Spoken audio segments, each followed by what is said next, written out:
I'm Elboyeva.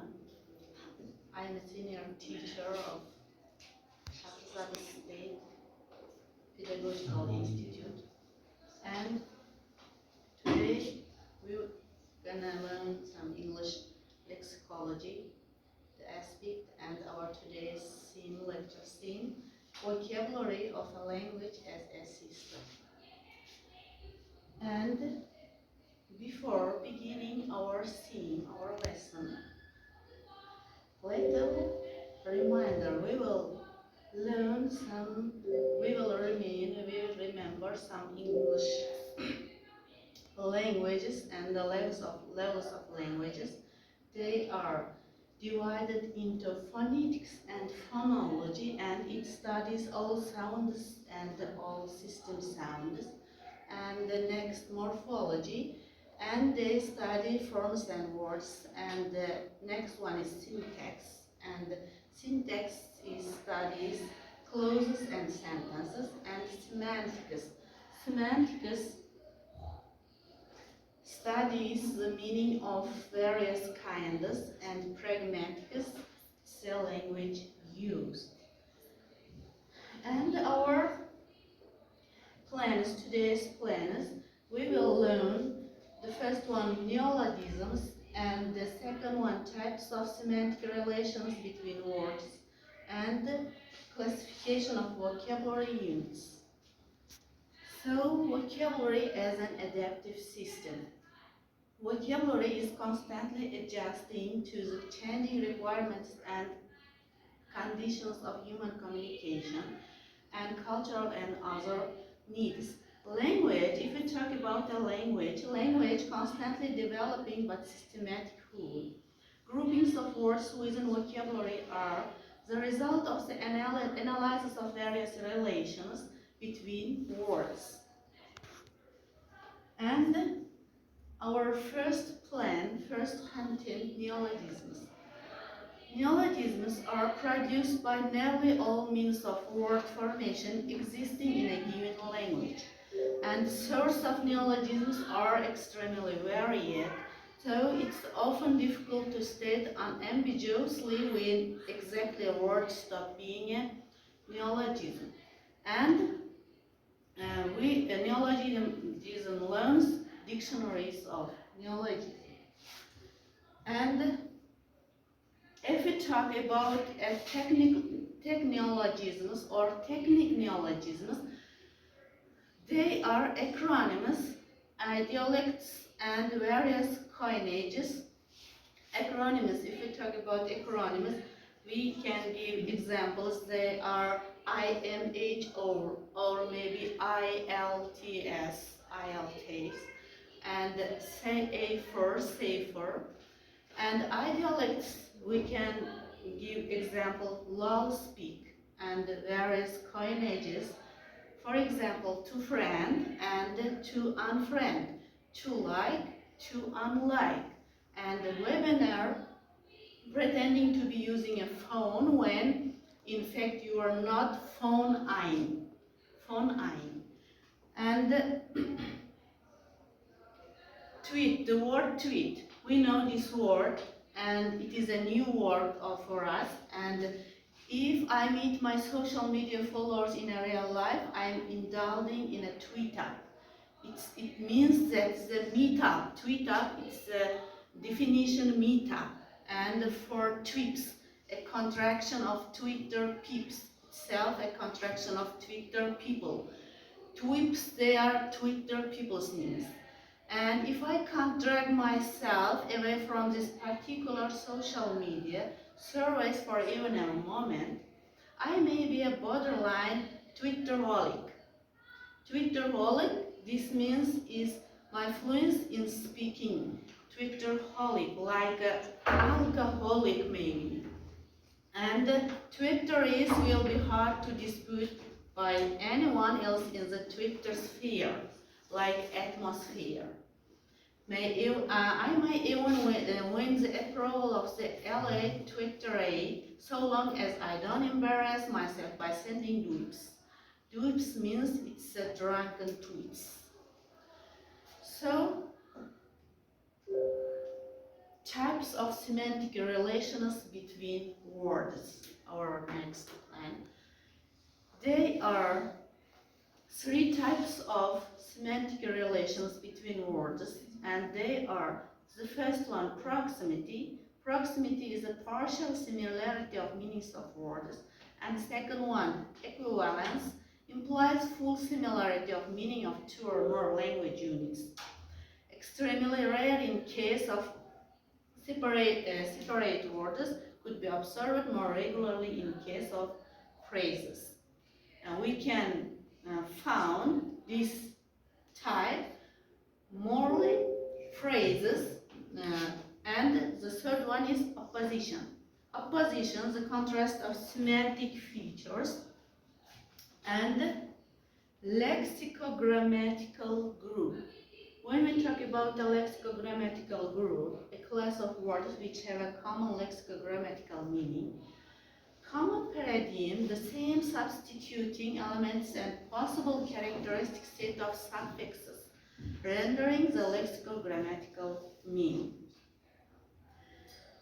And there are such kind of lexicogrammatical meaning in English. They are personal names, animal names, collective names for people and collective names for animals, abstract nouns, material nouns, object nouns, proper names for people, and toponymic names.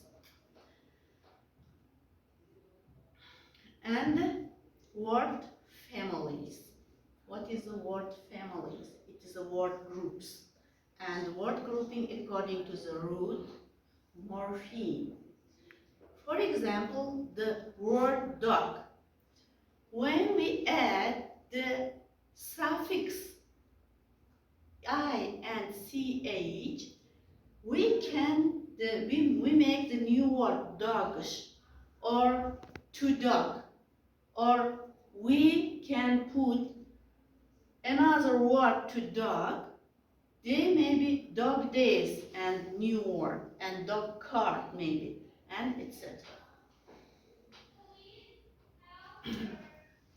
And antonyms, the semantic group of words antonymous, words belonging to the same part of speech different in sound and characterized by semantic polarity of their denotational meaning. Types of antonyms can be distinguished according to the character of semantic opposition and semantic classification of antonyms. They are: antonyms may embrace several elements characterized by different degrees of the same property, always employ comparison. For example, large or little, it's the antonym opposite small, or young, the opposite of old. And the second one, complementaries, or another word, contradictories, based on binary opposition and include only two members. For example, dead, alive. And the third one, converses, words denoting one and the same referent as viewed from different points of view. To buy, for example, or to sell, or to give, to receive. And morphological classification of antonyms. When we classify like a morphological, antonyms can be root and derivational. Root or absolute antonyms, we can give example: good, bad, beautiful, ugly. It's a root antonyms. It consists of only root morphemes. And the second one is derivational antonyms. Derivational antonyms, it consists of root morpheme and bound morpheme. And they are, for example, appear, disappear, this is the prefix, and pleasant, unpleasant. So, semantic field. If we talk about the semantic field, it's closely knit sector of vocabulary characterized by a common concept.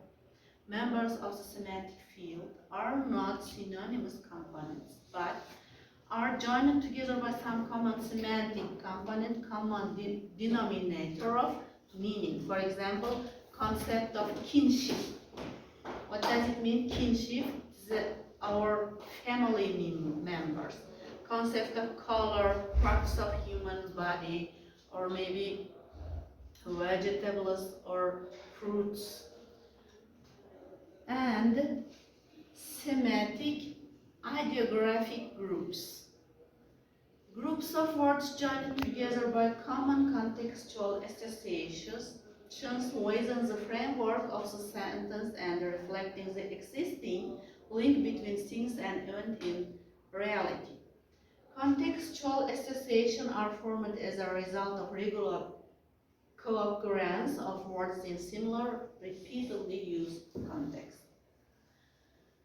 And we will give some examples, the semantic fields. For example, tree.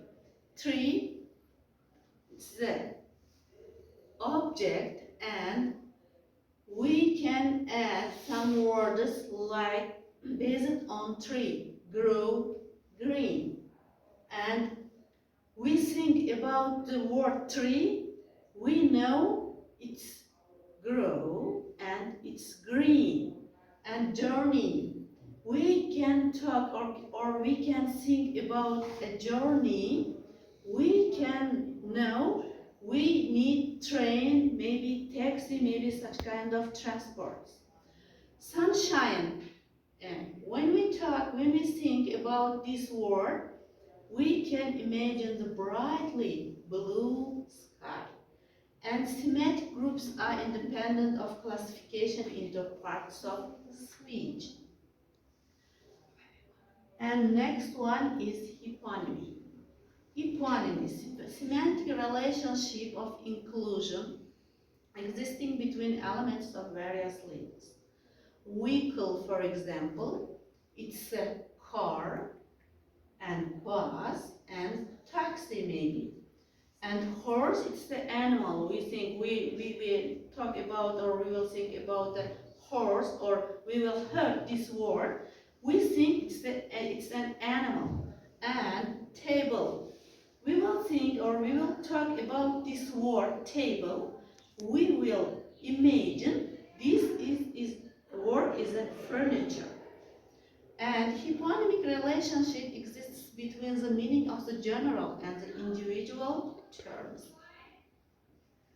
And next word is heteronym. Heteronym, generic term which serves as the name of the general as distinguished from names of the species. Hyponyms. For example, animal, heteronym, and wolf, dog, mouse, it is a hyponym. Or some words may be both hyponyms and hyperonyms. Animal, dog, bulldog, bloodhound, collie, Alsatian, they are both hyponymic words and hyperonymic words. So my dears, it's our today's theme, and we will use some references by preparing this theme. So the first one, we use the Muminov, written by Muminov, İngiliz Dili Leksikoloji, and Leksikoloji Anglийского языка, written by Artushina, Afanasieva, and Morozova. And Leksikologia современного английского языка, Leksikologia современного английского языка, Arno. And thank you very much.